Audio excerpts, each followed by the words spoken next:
And Okay, so... can you just move it? Yeah, just so I can see you because you're behind the pillar. Thank you. Off you go. Okay, so... Okay. So it's kind of working title, it's not really great. Anyway. So the basic kind of themes of my film would be, like, is ignorance bliss? The whole kind of story is going to be of a woman who's living very normally, but then starts to realise, I know it sounds a bit cliche, but it starts to realise that things aren't really as they seem.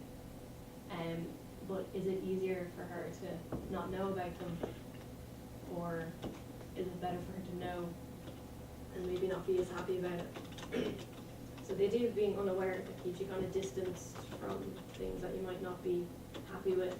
But is it better to be kind of unhappy knowing, or happy being ignorant about it? And a lot of the stories that I've looked into that have a similar theme, they have like a curiosity people that want to know something, but ultimately it ends up they're not as happy knowing it, but doesn't mean it's not worth pursuing. So the narrative is majorly kind of inspired by Westworld and Black Mirror. The character Maeve of Westworld is where kind of most of the story kind of came from. It's that's basically what happens to her character in the show, that she starts to suspect something about how she lives, but also Black Mirror in the way that they're not afraid to leave the audience feeling not happy with it, and it's they don't always tie up the endings that much. A lot of shows now kind of, or movies even, they like to leave audiences feeling okay about it, but Black Mirror, a lot of the time, you don't feel happy after watching it, which is interesting. So the main point of my film that I got from Westworld was seeing that this character here, Maeve, finds that she finds this cache of drawings that she doesn't remember making of this figure that she keeps seeing, and that's really what got me thinking about a film that would surround that. And I realised that a lot of other films have a similar narrative, like The Matrix, that what people think isn't actually real. And so the atmosphere of the film that I wanted to try go for is kind of an uneasy one that doesn't have conventional kind of resolved feelings in it. And again, about Black Mirror, it doesn't give you a nice fix. There's no clear solution. Not everything is going to be, nice and happy at the end. I don't know if that, yeah. It kind of gives you that nothing's going to go well, but that's the way it is. So the target audience for the film, I was thinking it wouldn't really be suitable that much for younger people, just because it might be not as relevant to them if that's not what they're thinking, right? They might understand it. So ideally it'd be kind of young adults, because I think it's kind of a just out of school, college thing that people start like contemplating the world. So I thought that might be, appropriate for that. But I kind of went for a general kind of 18 to 45 age group. There's nothing particularly gender-wise in it. And kind of middle class to working class, it's not particularly directed at one place. It wouldn't be suitable for other demographics. The budget, I went for a 2-day shoot, and I went very kind of low end, so the total is a lot kind of smaller than a lot of other budgets. So I budgeted for all the rate cards. I took the low end of everything that was given to see what the bare minimum of it would be with kind of minimal travel, and mostly would be filmed like around Wicklow, so there wouldn't be a huge amount of travel needed.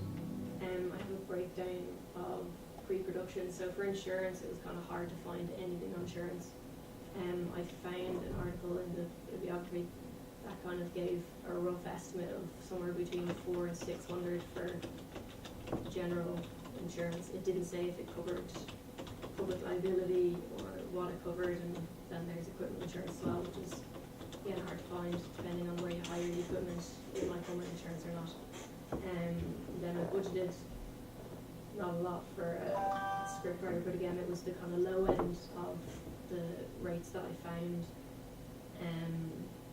Because it would only be a 2-day shoot, there would most likely only be one night for kind of room rentals and stuff like that. The production budget, which was the main bulk of everything, which is just under 10 grand, for 2 days. Well, I suppose that's what it was. I kind of went as minimal as I could find with kind of crew, and then talent. Again, there's not. I budgeted for 5 extras, so I'm not sure if that would really be needed, but just in case it was, there's no point leaving it out. Catering was also another kind of hard thing to find. A lot of the places that I looked at, they were very, same with insurance, call and then they'll get a quote, but they need a lot of specifics, and then didn't leave myself enough time for them to get back to me with that.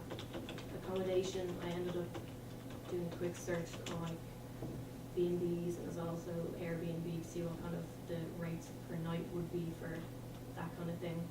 For, I think I looked up I looked up just the speaking roles for people if they needed accommodation. That was about 400 for that. And post again was the low end of everything. A lot of the places had like a ranging budget of what they would charge. Again, it was very, let us know the specifications of the project.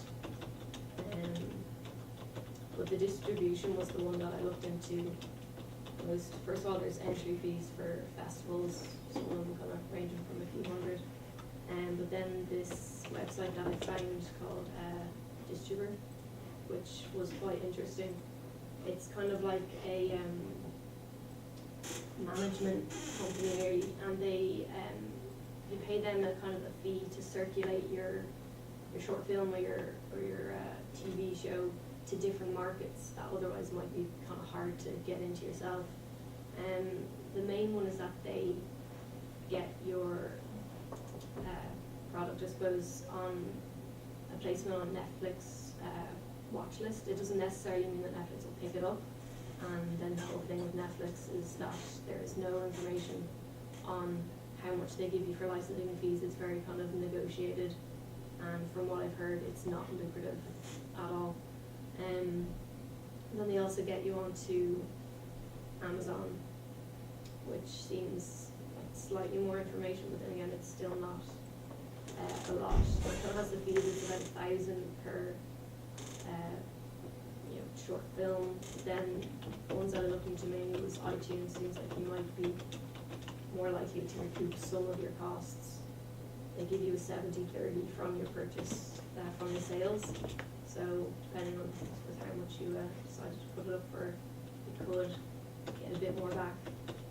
I think iTunes works out a bit better than like YouTube would, because it's just kind of, you need way too many views to justify getting anything back on YouTube.